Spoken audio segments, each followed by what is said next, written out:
Alors salut à toi mon cher ami, sois le bienvenu dans cette nouvelle vidéo. Tout d'abord, j'espère que tu as la pêche. Très important, nous sommes au mois d'août, j'ai l'impression que tout est au ralenti.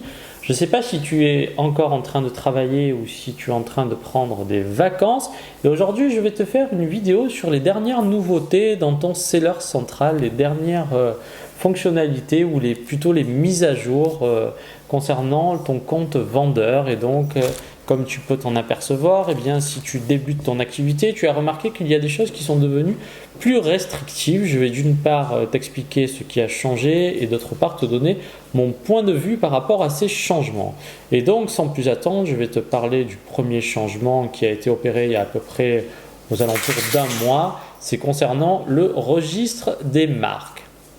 Et donc, si tu veux, eh bien, le registre des marques a disparu pour réapparaître et en fait, entre-temps, ça a été modifié et ça donne lieu à beaucoup plus de restrictions. C'est-à-dire qu'aujourd'hui, ce sera plus compliqué pour déposer ta marque.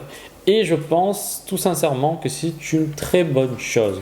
Pourquoi c'est une très bonne chose? Tout simplement parce que il y a quelques mois de cela encore, il était possible pour les vendeurs de déposer leur marque un peu n'importe comment et de faire un petit peu n'importe quoi. Et si tu veux, aujourd'hui, je pense qu'il y a eu pas mal de retours et de plaintes des vendeurs auprès d'Amazon qui a plus verrouillé la chose. Et je pense très sincèrement qu'à partir du moment où tu as un projet d'entreprise, pour toi, c'est une très bonne chose. Pourquoi? Parce qu'à partir du moment où tu arriveras à déposer ta marque, tu seras protégé. Quel est l'intérêt pour les nouveaux d'enregistrer sa marque et d'être présent dans le registre des marques? Eh bien, tout simplement, cela va te servir à protéger tes annonces produits. Je m'explique.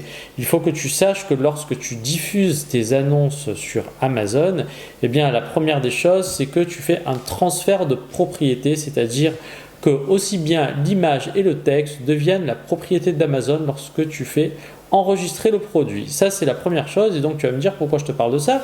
Eh bien, tout simplement pour t'expliquer qu'à partir du moment où tu fais ça, beaucoup de vendeurs, alors après, ils jouent un petit peu de cette façon-là. Moi, je ne trouve pas que ce soit très fair-play.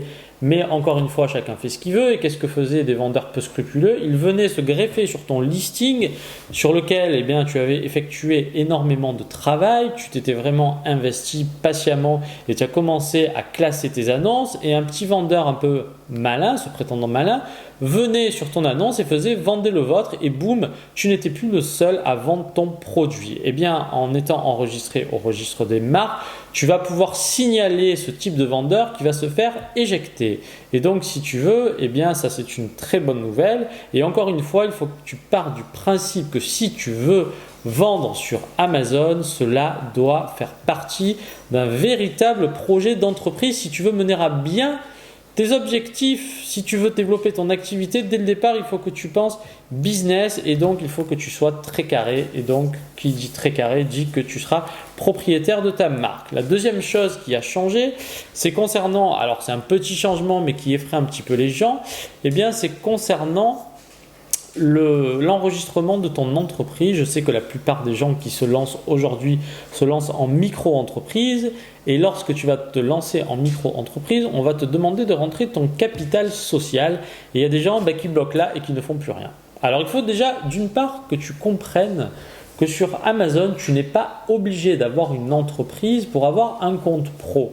Ça, c'est la première des choses. En revanche, d'un point de vue de la législation, tu vas t'apercevoir très rapidement si tu vas voir un comptable que tu n'as pas le droit de vendre des produits si tu n'as pas un numéro au registre du commerce. Si tu n'as pas une activité enregistrée, normalement c'est interdit de faire de la vente. Si c'est vraiment vendre un produit de façon aléatoire, je ne pense pas qu'on t'embête, mais à partir du moment où tu fais des ventes régulières et même tu as un petit volume de vente, tu vas être obligé d'être enregistré au registre du commerce. Donc encore une fois, amis belges, amis suisses, amis allemands, amis canadiens, peu importe, référez-vous à la législation en vigueur dans votre pays pour savoir si vous êtes en règle et si vous pouvez vendre. Mais le compte pro sur Amazon n'a rien à voir avec une entreprise. En revanche, si tu veux enregistrer ton entreprise et que tu es auto-entrepreneur, on va te demander de rentrer un capital social. Et donc là, ne te frise pas pour ça. Tu as simplement qu'à renseigner le petit 0 et c'est suffisant, mon cher ami. Donc ne te braque pas.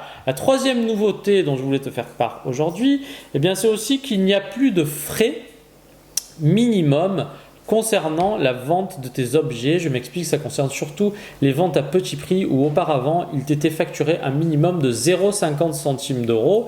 Et bien aujourd'hui, c'est uniquement un pourcentage, grosso modo, selon ton secteur d'activité et la plupart du temps, ça va être 15%. C'est-à-dire que si tu vends un objet à 2 euros, eh bien tu vas payer 15% de commission et non pas un montant minimum de 50 centimes. Mais ça change beaucoup de choses. Pourquoi?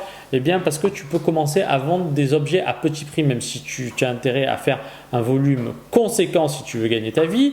Mais donc n'ayez pas peur, il va peut-être y avoir plus de Chinois qui vont arriver avec leur petit prix. Et donc toi, si tu veux commencer sans prendre de risque, eh bien fais un test, lance-toi de cette façon-là. Tu n'auras pas de frais minimum, c'est une très bonne nouveauté. Donc si tu veux, qu'est-ce que j'entends par là? Eh bien tout ça pour simplement te dire que Amazon, si tu t'es inscrit ou si tu es nouveau inscrit, tu ne vas pas t'en rendre compte.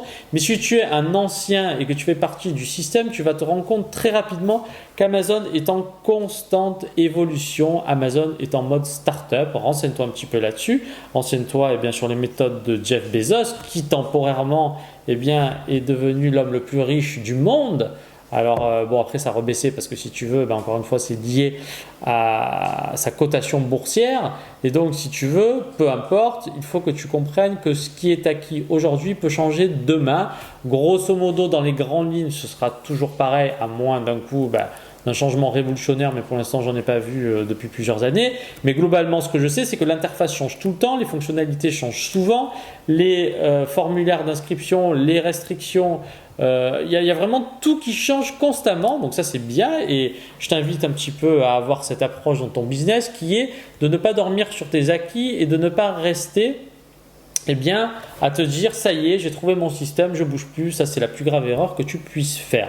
Voilà, je voulais te donner ce petit retour là et te dire que surtout il ne faut pas que tu te frises, que tu sois frigorifié parce qu'il y a des petits changements que j'appelle et que je considère comme très mineurs. Donc encore une fois, il faut que tu saches passer ces étapes. L'avantage d'avoir un compte pro notamment, c'est que tu auras un support téléphonique et tu pourras appeler le support vendeur, chose que tu ne peux pas faire avec ton compte vendeur classique.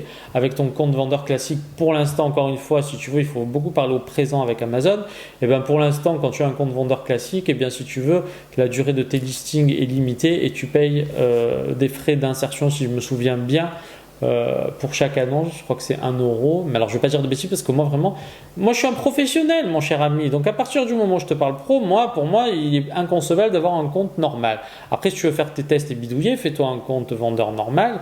En revanche, je t'inviterai rapidement à passer sur du pro. On est des professionnels mon cher ami, ça va t'en coûter à peu près 40 euros par mois. Mais c'est comme de cette façon-là qu'il faut avancer. Voilà, donc je tenais un petit peu à te prévenir de ces petites modifications. Je te dis à très bientôt pour une nouvelle vidéo. Allez, sois motivé mon cher ami parce que le mois d'août c'est souvent le mois où tu peux faire les meilleures choses parce que tout est calme, personne n'est à l'affût et toi justement c'est le moment où tu dois l'être. Allez, je te dis à bientôt. Tchuss.